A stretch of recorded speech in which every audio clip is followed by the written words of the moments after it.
जिज्ञासा र असाधारण प्रश्न उद्घाटित गरिदिन्छ। असाधारण जिज्ञासा मेटाउन र असाधारण प्रश्न, असाधारण जवाब दिन त्यति सहज छैन र पनि असाधारण परिस्थितिमा राखिएका जिज्ञासा र सोधिएका प्रश्नको जवाब दिन सम्मानित सदनमा उभिएको छु।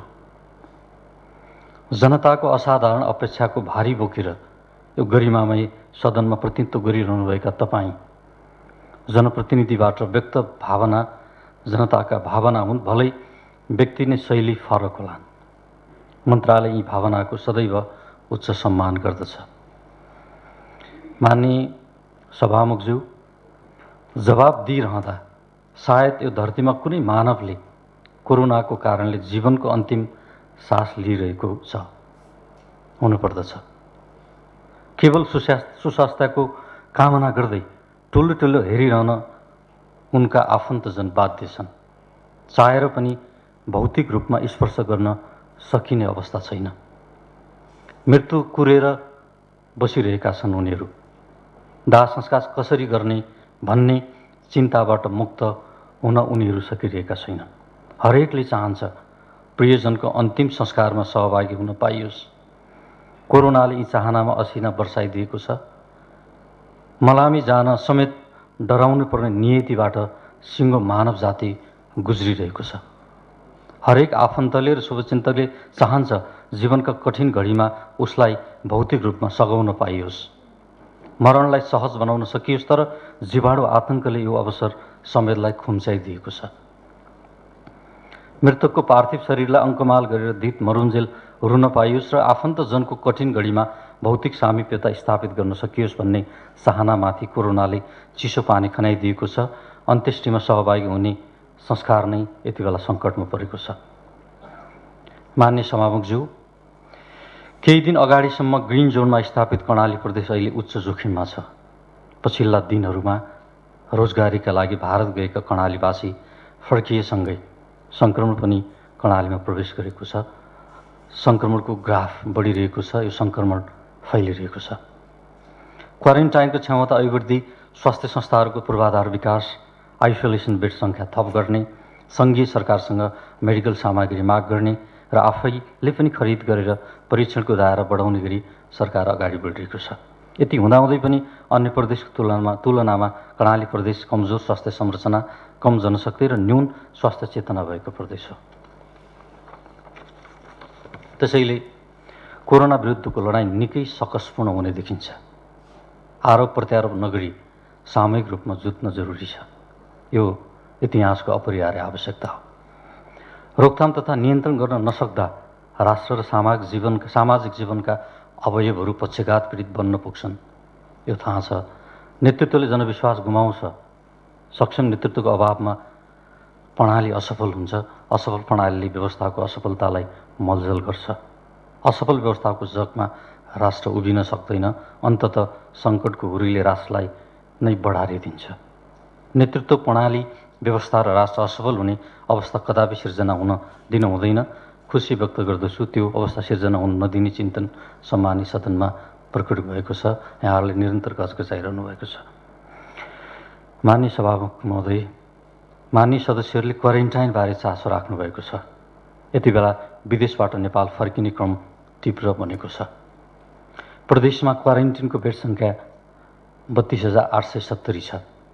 कतिपय स्थानीय तहमा क्वारेन्टिन खाली हुने र कतिपय स्थानीय तहमा भारतबाट आउनेको चाप बढी भएर व्यवस्थापन गर्न कठिन भएको छ। बन्दाबन्दीका कारण निर्मित क्वारेन्टिनमा बेडहरू थप्न सकिएको अवस्था छैन। आवश्यक सामग्रीको अभाव झेलिरहनु परेको छ। बजारमा सामग्रीहरूको अभाव छ, जसका कारण क्वारेन्टिन मापदण्ड पूरा गर्न कठिन भएको छ। उद्धार, राहत र क्वारेन्टिन व्यवस्थापनार्थ स्थानीय तहले आर्थिक अभाव काफी हदसम्म झेलिरहेको छ। स्थानीय सरकारलाई 13 करोड 20 लाख प्रदेश सरकारको तर्फबाट पठाइएको छ। थप रकम पठाउने गृह कार्य भइरहेको छ। हामीले पठाउने रकम मात्र पर्याप्त हुँदैन। सङ्घीय सरकारले पनि आवश्यक रकम उपलब्ध गराउन जरुरी देखिन्छ। कर्णालीमा बनेका सार्वजनिक संरचनाहरू कमी हुनु र भएका संरचनाहरूप्रति पनि स्तरीय नहुनु क्वारेन्टिन मापदण्ड पूरा गर्न नसक्नुको अर्को कारण हो। निसन्देह कोरोना कोभिड-19 तीव्र गतिमा सङ्क्रमण तीव्र गतिमा फैलिरहेको छ र यो प्राणघातक रोग हो। नागरिकहरूलाई क्वारेन्टाइनमा राख्ने मामिलामा दुईटा अतिवादी सोचहरू बाधक बनेका छन्। पहिलो, मौसमी फ्लू झै ठानेर सामान्य सावधानी पनि नअपनाउने। दोस्रो, कोरोना सङ्क्रमित व्यक्तिले धरतीमा पाइला टेकिहालेमा त्यो धरती नै भासिन्छ वा उसले त्यो भूभागमा उभिने बित्तिकै आसपासका सबै मानिसहरू एकैपटक ढल्छन्, सोत्तर हुन्छन्। क्वारेन्टाइन जेल होइन, सुधार गृह भन्ने बुझाइ संस्थागत गर्न आवश्यक छ। यहाँ अपराधी बस्दैनन्। हाम्रो दाजुभाइ दिदीबहिनी विदेश र स्वदेशका विभिन्न स्थानबाट आफ्नो मातृभूमिमा फर्किरहेका छन् र उनीहरू बस्छन्।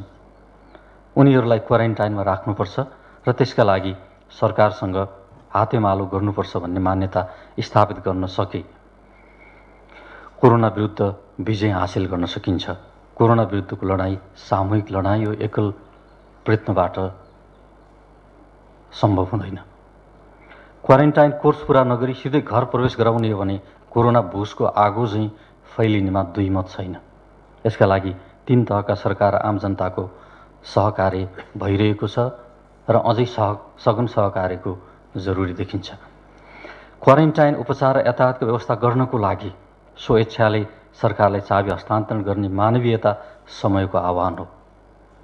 सिङ्गो मानव जाति र राष्ट्र सङ्कटमा पर्दा उपयोग नहुने तारे लगायतको होटेल केका लागि, सुविधा सम्पन्न हस्पिटल केका लागि, प्राइभेट शैक्षिक संस्था केका लागि, हाउसिङ कम्पनीले निर्माण गरेका गगनचुम्बी भवन केका लागि, कि निजी संस्थाहरू नाफाको क्याल्कुलेटर चलाउन मात्र खुलेका हुन्, के सामाजिक उत्तरदायित्व वहन गर्नु उनीहरूले पर्दैन? यी प्रश्न बहसमा आएका छन् यति बेला। हस्पिटल, कलेज, स्कुललाई निश्चित शुल्क दिएर वा प्रयोग गरे बापत न्यून शुल्क लिएर वा पछि दिने गरी कोरोना सङ्क्रमितहरूको क्वारेन्टाइन र उपचारका लागि प्रयोग गर्नुपर्दछ भन्ने मतहरू व्यक्त भएका छन्। राज्यले त्यतातिर सोच्नुपर्ने अवस्था सिर्जना हुँदैछ। म सङ्घीय सरकारलाई रोस्टमबाट म विशेष अपिल गर्दछु र गम्भीर ध्यान आकर्षण पनि गराउन चाहन्छु। यो कर्णाली प्रदेशको जो कोरोनाको यति बेला ग्राफ हत्तै बढिरहेको छ र यो निकै जोखिमका बीचबाट गुजिरहेको छ, यो रोस्टमबाट म सङ्घीय सरकारलाई विशेष अपिल गर्न चाहन्छु। मान्य सभामुखज्यू, टन्टलापुर घामले दुधे नानी बोकेर भोकै प्यासै भौतारिएका आमा, कैयन दिन पैदल हिँडेर ठेला परेर खुट्टा सुनिएका दाजुभाइको लस्करले हाम्रा आँखा रसाए, हृदय टुक्रिए। सरकारले व्यापक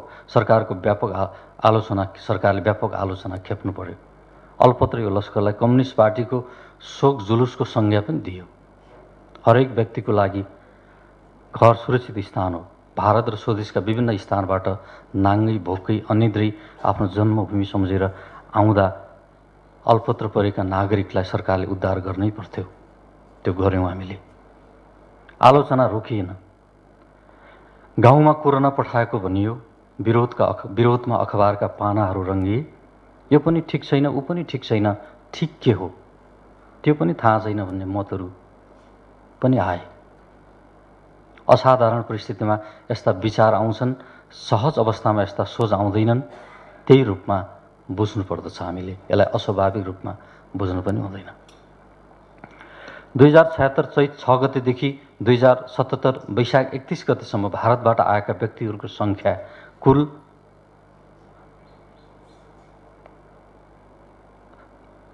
2483 र 77 जेठ 1 गतेदेखि 20 गतेसम्म भारतबाट आएका